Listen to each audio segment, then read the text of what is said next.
Alright guys, just real quick before we start with the review of Daima, like we mentioned before, we were trying to get some new Dragon Ball Z shirts and they messed up twice. Like the first time they gave us like these random Marvel shirts, the second time it was shipped to like some other state altogether. I don't know where they got that address from. Maybe from whoever was supposed to get the Marvel shirts, I don't know. And now we got it here, but the question is, will these be the Dragon Ball Z shirts we got ordered, or will it be like some other random whatever? And this is like the third time that we've done this. We've been lucky that they gave them to us twice for free. Yeah. So if it's not it, whatever. You know what I mean? At this point, whatever. Yeah, third time's the charm. Okay, let's check it out.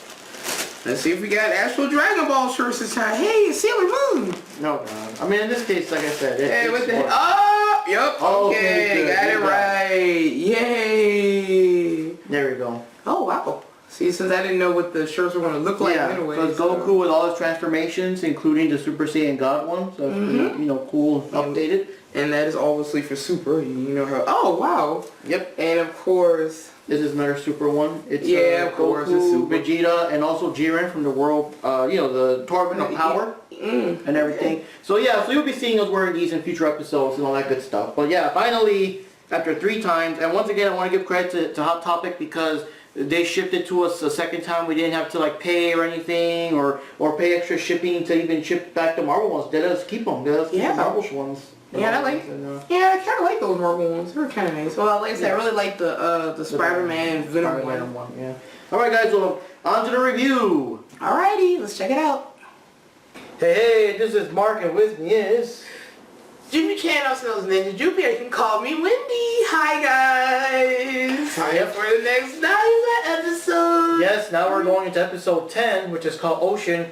And it's pretty interesting because right off the bat, it just goes right to it. Because, you know, the last episode ended with, what's her name, Arinsu and the other lady creating Majin Kuu, who was a Majin created with parts of Cyberman in them, you know? Yeah. So now in this one, right off the bat, she already takes them to fight against Tamagami Number One, which of course you can assume is the strongest of the 3 Tamagamis in the demon realm and everything. So the fight starts off right off the bat. The Cyberman Majin Kuu character does all kinds of weird silly ass poses and things. Like, I don't there know, was one thing he did that did remind me of a Cyberman, but I can't remember it offhand. I just see ours. I was calling it Majin Cyberku. Yep. And some Sentai stuff. Yeah, he starts, you know, fighting and stuff, and the Tamagami is still pretty strong. So there we go. So then we cut to Goku and them. I want to say long story short, you know, he can't defeat it. Yeah, I know, but let's not jump ahead too much. But anyways, you go back to Goku and them. They're flying now in the second demon world, the demon realm. They got past the pin and whatever. What's it called? Warp-sama is like, hey, that's a Gundamori pin. You know, you guys don't look like Gundamori soldiers. And Pansy's like, yeah, we're family though. Oh, yeah. Okay. I mean, I don't know how that worked, but okay. And yeah, so they fly over the ocean, which is what the episode's titled about. And Kaioshin warns them about the giant, the Krakens that are under the water. If they fly too close to the water, they start coming out. So yeah, they start coming down, attacking. This is a real big one here. And then there was an epic moment where, well, everyone flew out of the ship, but Pansy flew right back in to get something. And the monster actually eats the ship and starts, you know, cracking down on it, and Goku gets in there, and they do all this dramatic thing where Goku's trying to reach her hand and everything before, get your hand up there, before, you know, they get eaten, but they do get eaten, but they escape before it can close. And even right before that, Goma knows that they're in the second realm, so all of the Goma's goons go after them. Yeah. And then that's when you ask the magic question. How does Goma have these cameras everywhere? Apparently he filmed the entirety of the Buu Saga, and now he has cameras in every single room where he can see these things like perfectly. I don't know, I'm not gonna lie, that just always bugged me when shows would do that. I was like, come on now, really? Yeah, you don't even see like flying things or anything, like, you know. At least with Dr. Jerome, he said he had those little bug things flying around to get the data on all of the fighters that he used and stuff for all of the androids and crap. But come on now. Yeah. I mean, they read that was kind of like thrown in there, but at least it kind of works. This does not. Yeah.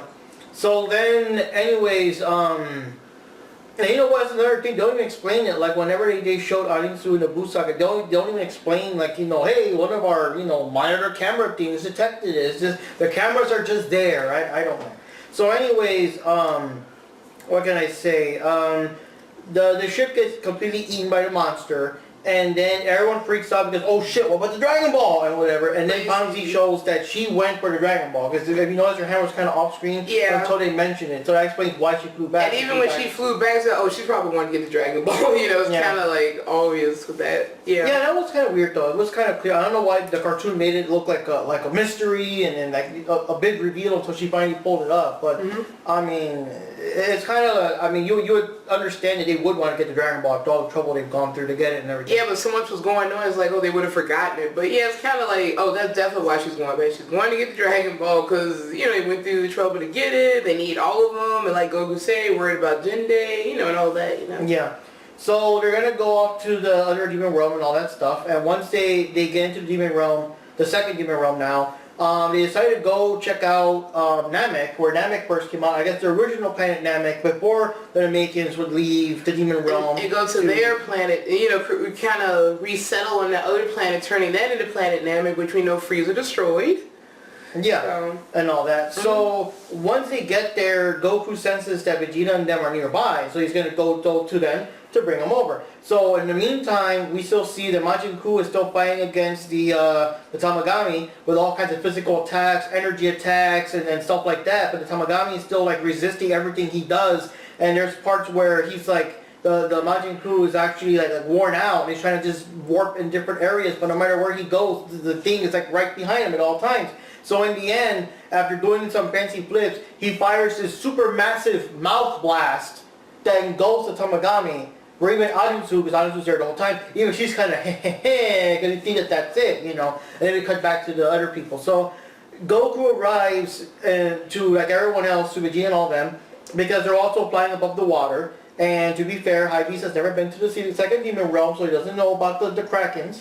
And I love that whole scene. Oh, before we get into that, Bulma was talking about how smooth and young her skin is. How she said maybe she don't want to be be adult anymore because she loves her skin. And of course, what's the name was like, Vegeta's like, oh no, we're getting married. No, we're married. We're gonna be adults again and all that other stuff. And then Hypebeast was like, you could be my girlfriend. And then that's when Vegeta got mad, saying, we're married. She's my wife or whatever. And then Hypebeast, you married someone with funny hair.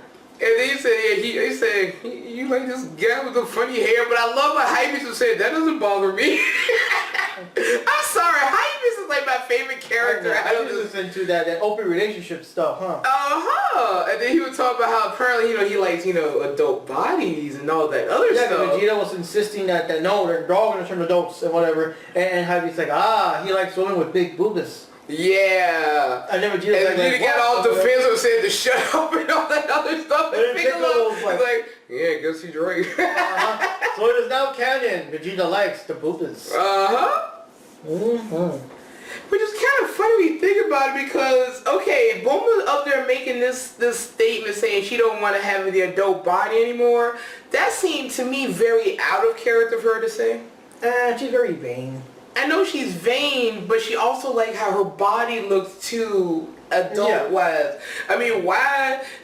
I can't believe I'm going into Super for this. But why use the Dragon Ball to make wishes to keep your figure like she was doing, And then what was the Dragon Ball superhero? She was making wishes to get more of that ass. Yeah. And then of course in Dragon Ball, she used to use her body a lot to get her way. Why wouldn't she want that? Yeah, we have to remember, Bulma's always... She's also very fickle, so right now she's thinking about, oh, my skin is so smooth and perfect, but eventually she's going to be like, I'm tired of looking like a kid, I want to be a woman again, or whatever, so, Yeah. But, like Bulma is Bulma. Yeah. So after all of that, Goku warned them, their plane did not get destroyed by the Kraken like Goku's and them's plane. Yeah, but they still do get to see it. Yeah. And I like how Vegeta's person saw, I'm afraid of stupid sea monster, then he sees it, he's like, oh my god, it get that big? And everything. And then after that, they end up meeting up with the others on the old planet Namek. And then Piccolo does feel nostalgic about it. He says yeah, even though he points out that, I am not from here. I was not born here. I mean, come on, guys. Yeah. Did you not watch Dragon Ball or read it? Okay. You know? So his father, whoever that would be, was born there, but not Piccolo himself, and by extension, Kami and all that. Mm-hmm. So, wait, when Demon King Piccolo? Oh, no, wait. Demon King Piccolo, he wouldn't have been born there. No, because Kami was already on Earth. Remember when he spit out? Ah, that's right. That's right. He'd been there for all those years prior. Mm-hmm. Yeah, it was stuck in them up with the jar. Or I mean, yeah, it was stuck in the Mafuba jar. Mafuba jar, yeah. Okay. But anyways, what was I gonna say here? So they go into a bit of the story with Kaioshin, because they want to visit, like, I guess, Kaioshin's original planet, because it's also not that far and stuff. He says there's nothing there. And it's kind of funny, because it's like, it's a long story. I don't want to hear it. And Goku's like, yeah, we don't want to hear it. And everything. But Bulma does want to hear it. They say, no, please tell us. And then, that's when they learned that his real name is Nahare and all of that. So that's cool. So apparently, I guess the Majins create everything. They were the first ones. Kind of weird how the demons were first. But the demons were the first things out there. And they got bored of the Daima world, and they expanded and created other universes and stuff like that. Mm-hmm. But unfortunately, all the Majins and everything else, they started going to these other universes to populate there too. And Arbora, which I guess is Darbara's father, was worried about outsiders coming in. His predecessor was, Arbora. Yeah. I call him Fat Dabura. Yeah, he looks like a fat Dabura. But anyway, he was concerned about, like, the outsiders coming in, so that's why they got, I guess, warp someone to make it more difficult. The warp, yeah. Yeah. But also, at one point, it used to be you could freely go between, which they established when the series started, so. Yeah. And then the Namekians were used a lot for their special abilities and stuff, which I guess is what made them eventually leave to go to the other world and stuff like that. Mm-hmm. Now I do explain, I think they didn't say it, but I think it goes with the whole pointy ear thing. So all the pointy ear things in Dragon Ball all originate from the Daima world, but they did specify, because I think Bulma asked about, like, so you mean all beings are descendants of the Majins? But they explained that no, just those, the Glindos and the Majins and all that stuff. Yeah, like Kaioshin was saying that those after, that later on after their universe was created, that's when you get your Earthlings or your Saiyans and all that stuff. Yeah, so that is pretty interesting. And then, I think that's pretty much it. And then they all decide to go. Vegeta wants to go to fight against the second Tamagami and stuff. We also go back to the other thing where we find out that even though it's a big blast, Tamagami still survives the blast without a scratch on them. And also something else, because, so as we mentioned earlier, they came across all the other Goma's goons that were trying to shoot them down, and we forgot to mention that Goku with his Nyobo kind of took them all out. Yeah. And but as mentioned, also Goma was seeing all of this, so he ordered for all of his goons to go directly to the first room. Yeah, to be ready for him. Yeah. So that's going to be a thing. And of course, they're both surprised. Both him and Degasu are both surprised that Goku's so damn strong. Even though they turned to a kid, he's still so damn strong, Now, another thing they did mention, in the second Demon Realm, the air isn't that heavy, so the ship can fly a lot faster and everything, so that's interesting. Goku doesn't have to adapt to, like, heavier air anymore. And, anyways, back to Majin Kuu, because the fight was kind of going on throughout the episode, like I said, Tamagami survived the big mouth blast without even a scratch on him, where even Arisu's like, and the fight keeps going for a bit, but Majin Kuu finally just gives up and says he can't win, I give up, and that was it. So he goes back to Arinsu. She did it, she messed Yep. And Arinsu is flying back, and she's like, you suck, you're fired. I'm firing you, whatever. And but he was describing his skills to her. But here's the thing: I was wondering why he suddenly stopped. Because he said he wasn't strong enough to defeat him. I think there was more to that, because he has Cell's parts and Cell, right? No, I mean Boo's parts. No, it's just Boo and the Cybermon. Is random monsters and her. Yeah. So, but Boo, he can sense ki though, right? Could Boo ever sense ki? I think so. Yeah, he does. He does. He does sense ki. Yeah. Now go back to it. What happened time they left? What happened? Time adding to and Majin Kuu left. I don't get it. What's the name's men showed up? Oh, yeah, but that's weird though. No, I mean, I just thought the time was weird. So I was thinking that's why he stopped fighting, so that she wouldn't get caught. Maybe she can't sense if others are coming, but maybe Majin Kuu can. And maybe that's why he stopped the fight, because he wanted to get out of there so, they won't have no suspicion on him. Oh, that could be. But it was still also at the same time, it still was clear he couldn't beat the Tamagami. Oh yeah, that too. I mean, there is that too. But maybe if you could have kept going, you never know. I mean, I doubt it. But but that's what I think, why he just decided to stop right there, because the stop was so sudden. Mm-hmm. It wasn't like, oh, I just can't do it, I'm out. Nothing like that. It was like, in a comical way, how he gave up. So I just thought it was weird. Now the funny thing is that when they were flying back in the ship and like you're fired, he was trying to say, hey, I'm so strong, I'm so good fighter, also a good singer, also a good dancer, and hey, I'm great at shopping. And all this other stuff say, okay, so when did Boo or the Cyber Mom mention any of this? I don't know. It must have been the other monsters, or maybe I think she was a shopper, or some of her got in there. I don't know.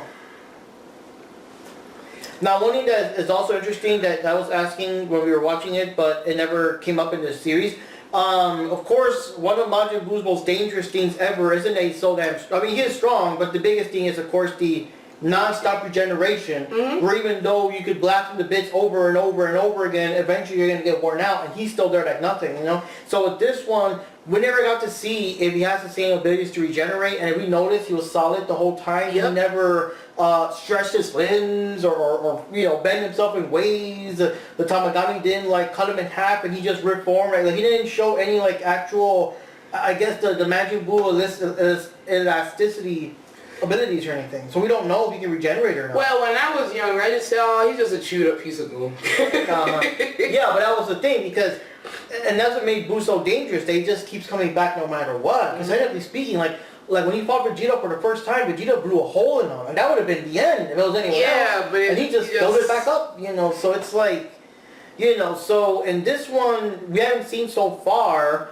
And as far as we know, Majin Kuu, he's a new creation. For all we know, he could be you call up his arm, it grows back. He could be fuck, I can do that? We don't know, you know what I mean? So we don't know if he can regenerate or not, but he didn't show any abilities that we know of from the Majin Buu stuff. No stretching arms, no reforming, no, trying to zap him, turn him into candy or anything, and none of that stuff. So that is kind of interesting.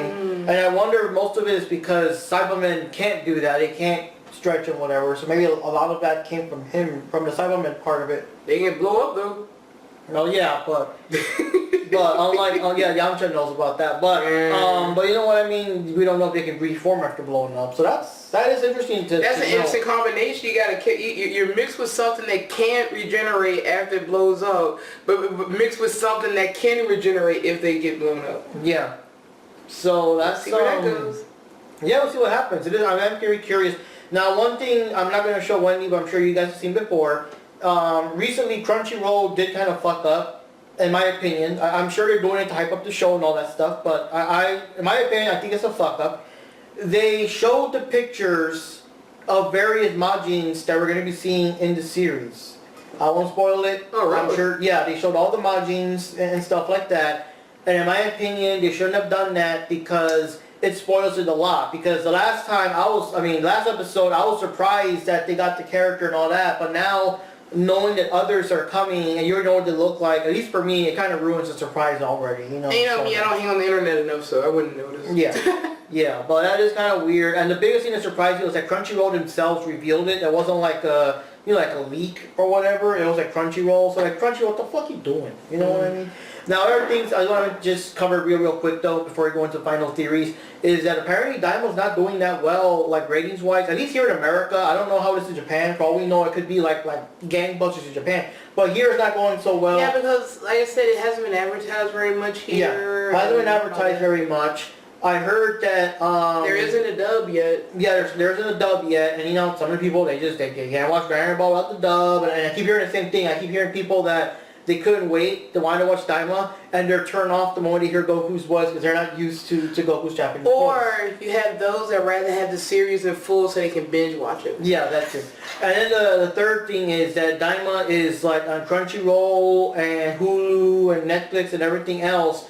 And from my understanding is that since it's on all these different platforms, there's no real reason to, like, they don't have a priority to advertise it too much because it's like, who cares? It's not exclusive. If it was like a Netflix exclusive, I'm sure there would have been like tons of advertising, and Crunchyroll would have been like a Crunchyroll exclusive. Hey, if you subscribe now, and then you get to see Daima live streaming through us, you know, but since it's not, you know, unique, that's why they're not advertising, because it's like, why bother? They're going to watch on Hulu or Netflix anyways, and vice versa.